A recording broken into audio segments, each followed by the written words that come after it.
প্রিয় শিক্ষার্থীরা, মনবী চাকমা বাগান থেকে 10 ডজন কলাসহ একটি কলার ক্যাদি পারল। পেরে দেখলো ক্যাদিতে 25% কলা পচা বা নষ্ট। তাহলে ভালো কলার সংখ্যা কত? সমাধানে আসি। 10 ডজন কতটি সেটা বের করব। আমরা জানি 1 ডজন সমান 12টি, অতএব 10 ডজন সমান 12 আর 10 গুণ হয়ে গেলে হবে 120টি। এরপরে এখানে বলেছে যে 25% কলা পচা বা নষ্ট। 25% কলা বা পচা বা নষ্ট, পার্সেন্ট মানে 100, 100টার মধ্যে কলা পচা হলো 25টি। এইভাবে লিখতে হবে।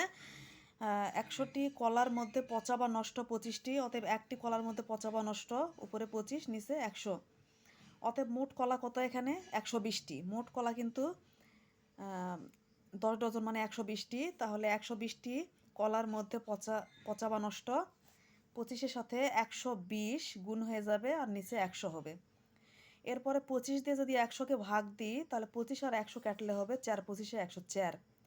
এরপরে আমরা 4 দিয়ে 120কে যদি ভাগ দিই তাহলে হবে 30। তাহলে কিছু নেই, শুধুমাত্র 30 ছাড়া। এই 30টি কলা হচ্ছে পচা বা নষ্ট। 30টি কলা পচা।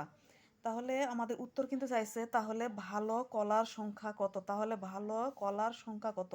আমাদের মোট কলা কত? 120টি, এর মধ্যে পচা 30টি। 120 থেকে যদি 30 বাদ দিই তাহলে ভালো কলার সংখ্যা বের হয়ে যাবে। তাহলে আমরা লিখব ভালো কলার সংখ্যা 120 বিয়োগ 30 সমান 90টি। উত্তর 90টি। আল্লাহ হাফেজ।